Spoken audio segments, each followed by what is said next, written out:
something to everybody.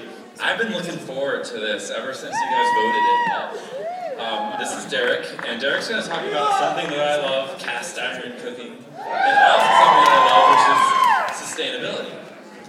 Do you need any other intro or any other going? On the way here, you found something in the... Well, yeah, by the side of the road, when my wife and I parked our car up there on the street, we got out in the cold snow, and there at the curb out in front of somebody's house was this little pile of cookware. And it was Teflon coated, and it was sitting there forlorn in the snow, cast to the curb. That's a sign right there. I take that as a good sign.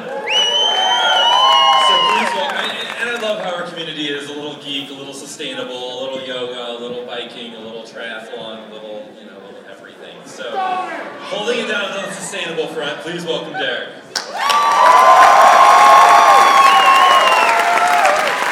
You're too kind. Alright, so we're here to talk about cast iron and sustainability. And my journey with cast iron began when I was bequeathed my great-grandma's skillet. That's actually not my great-grandma, she's totally hotter than that. Now, cast iron cookware was invented by the Chinese in about 500 BC, came to America with the colonists, and then was brought west by the settlers, along with smallpox, syphilis, and the clot. Yeah. And also those wagon wheels that people use in their gardens, I love those. So fast forward to World War II, the end of the Manhattan Project, there were some offshoots that needed to be productized, and one of these was polytetrafluoroethylene, or Teflon. Now this stuff was used on the insides of nuclear weapons and on cookware. Logical. And there's one little problem with it, though. It kills. So the EPA has identified at least one likely carcinogen that leaches into food at medium-high heat. Now, in 2006, the EPA fined DuPont, the makers of Teflon, claiming they hid information about the dangers of another cool chemical, perfluorooctanoic acid, which is used in manufacturing. Now, this fine resulted in 1/50th of 1% of the profits for those years. That must have hurt. Now, DuPont claimed, okay, but that's really just in the blood of the factory workers and their babies, and maybe the groundwater. But the cookware is safe, people. Well, the FDA and the New York Department of Health didn't agree. Now, things took a turn for the weird here when I ran across DuPont's handy PDF brochure on bird safety in the kitchen. Let me summarize. There is no bird that's safe in your kitchen when you're cooking with Teflon. Well, actually, sorry, there is one species that is not harmed by Teflon fumes. As far as I know, nobody fucked that.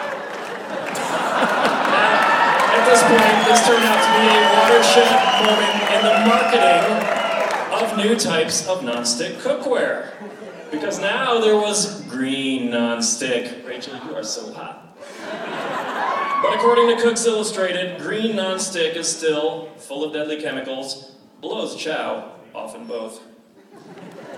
Now the fact remains, Americans are afraid of cast iron. Why is this? It's cheaper, it's healthier, it has a lower carbon footprint. But here's the thing, we like sterile and simple in this country, and cast iron is best when it's seasoned, which basically means leaving all that crud and grease on it. Now, there's some other things that work here, and you can't microwave it. Actually, you can, and it's pretty sweet, but don't do it indoors. You cannot dishwash it. And I think there's actually a more sinister reason why Americans fear cast iron cookware. It's black, people! Americans fear things that are black! And it has no birth certificate, and you cannot prove that your Dutch oven is not secretly a Muslim. Think about it. Now, caring for cast iron is actually quite simple. Step 1, cut hole in... Oh wait, sorry. Different presentation. Clean with hot water, no soap, no abrasives, just plastic bristles. Soak it if you need to, but not overnight or it'll rust. Step 2, dry it with heat. On the stovetop on low, in the oven on low. Here in sunny, warm Colorado, even out in the sun. Otherwise, it's gonna rust. Step 3, and this is actually my favorite. When it comes out all hot, you gotta rub it all over with oil. Every square inch, people. And you're actually gonna put it away greasy, if you know what I mean. Now this all is the key to the shiny pan. And the shiny pan is very important for most things you cook. And we're gonna go through a couple recipes that freak people out. Like the omelet, for instance. Check out how shiny that pan is. Look at that. So start with medium-low heat, wait 5 to 7 minutes for it to heat up, toss in those eggs, and then finish it under the broiler for 30 seconds. Another recipe, rib roast. Start with a shiny pan.